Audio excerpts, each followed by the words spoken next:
All right. I want to make this as short as possible. I don't have a lot of energy. I was feeling pretty bad, but I'm going to be better.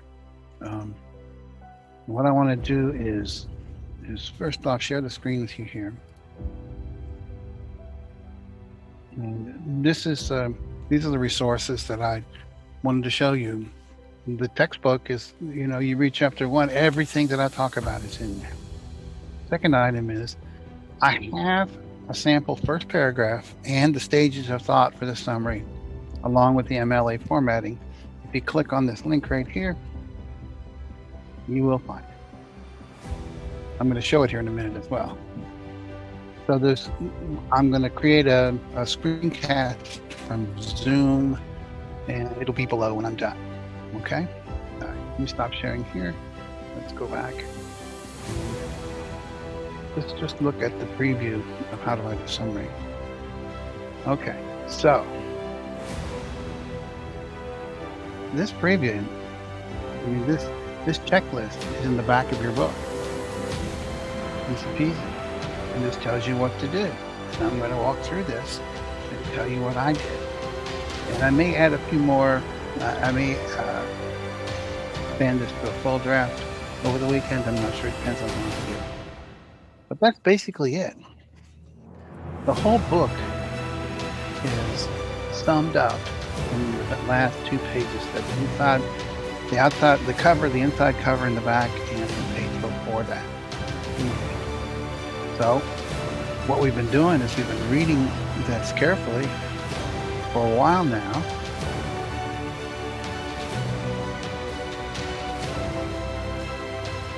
Okay, we've been reading it carefully. We've been doing close reading. And I've talked with you already in other screencasts about how it's put together and why they're writing this.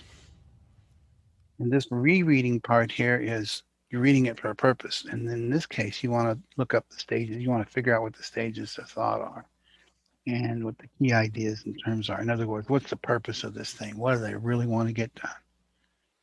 Then you write 1-sentence summaries of each stage of thought. And then you write one big summary for the whole thing. And that's part of your first paragraph, or you can make it part of your last paragraph, just like the author does. Then you write your first draft. Then you look back at the article and you look at your summary and say, are they close? If not, revise, rinse, and repeat. Okay. Now, I'm going to show you what I have done.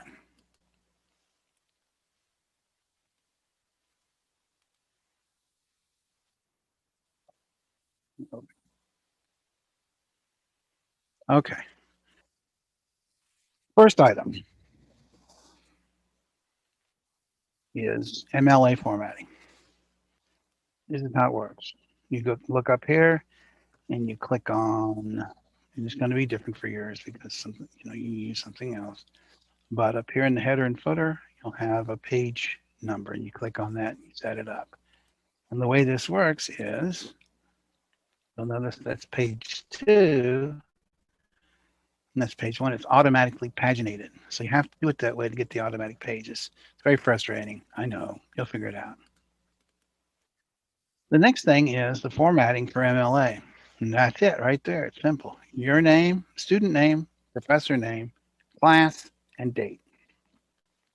Everything's double space here, double space here, double space here, double space here, everywhere. That's too much spaces in there. That's more than double space. You just got to get everything double spaced. Now you'll notice, you'll see TK. You might say, what the heck does TK mean? Well, if you hit Control F, and type in TK, there are no words in the English language that have TK right next to each other. I mean, I guess TikTok gets close, but it's not quite. So if you just mark a spot in your paper TK, that means that it's not done, or that you need to fill in the blank. You don't have it. And oftentimes it's easier just to mark TK down so that you can just keep going. You don't lose lose momentum. So in this case, the first TK is title. I don't have a title for this thing in. And remember, the title is important. For whom? For the reader. The whole purpose of writing this is so that the reader does not have to read it Okay. So you have to leave all the important stuff in and get rid of all the unimportant stuff. So I need a title. Next item is I didn't remember what Liza's last name was. And I think it is, I have to look it up. It is Tucker.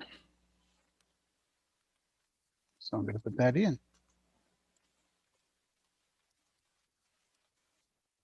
And there's another TK right there. What's the date? I have to look that up. I'm not going to do that right now. And I say Liza Tucker in her, let's just say May 20th, 2020 uh, Washington editorial post, The Right to Bury the Online Past, argues for the right to be forgotten online. So you'll notice I come up with the biggest, vaguest purpose that she could have, and that's it. She believes this can be done, and again, that this is a draft. It should be through the Federal Trade Commission without legislation or violation of free speech. Right. Especially for families like the Katsuras, who will otherwise be tortured for the rest of their lives by horrific pictures of their daughter's auto accident and near decapitate. And there's a mistake. Now you notice by reading stuff out loud, I oftentimes find mistakes. So there's your first paragraph. It's a rough draft, not entirely happy with it, but I think it gives the reader an idea as to what Tucker's purpose is and how she goes about fulfilling it. Now, the next step is to divide the rest of the article into stages of thought. That's what I did. Each one of these is a stage of thought. RTBF is right to be forgotten. In the next part of the next stage, she talks about how RTBF is not censorship, but restricted access. So what I'm doing is I'm just giving a gist of this here. I'll have to write out full sentences here in a little bit, but this is my rough draft. Okay, so the next step is the next stage of thought is she talks about a couple of paragraphs. She talks about Google and the right to be forgotten in Europe. You actually have the right to be forgotten in Europe. And then the next stage is she talks about the effects of no right to be forgotten in the US. So up here, you've got the effects of it up here. And down here, you've got the effects of no right to be forgotten in the US. Then she says, uh, in other words, she implies that why don't we have that here for everybody? We've already got it for people who are going through bankruptcy or, you know, there's already a right to be forgotten in parts of the US code. Why not here? Another point, then she makes a whole separate point about Google's hypocrisy and about protecting privacy rights. And she makes another whole separate point about how Google should not profit on the backs of its victims. And then the last paragraph is simply a reiteration of the purpose of the editorial. Now, personally, this is the place where I decide what I want to include and what I want to leave out. I think, and you may differ on this, and mine may differ, but I think I'm going to leave that out. And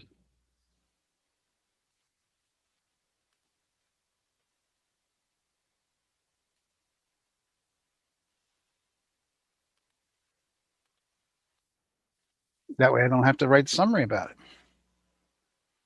Okay. Now the next page is the works cited. And this is where I suggest that you use AutoBib. I don't know if that's the right way to spell it. ZLib. That's my favorite. Citation machine.net in order to create your works cited. Okay. And that's pretty much it. It's not hard. Well, let's just say it's simple, but it's not easy. Yeah, let's put it that way. Okay. Well, I'm going to stop the share. This is basically what you want to do. Take care. And I will see you on Friday. I'm going to have office hours on Friday if I'm feeling up to it. So y'all take care and see you soon.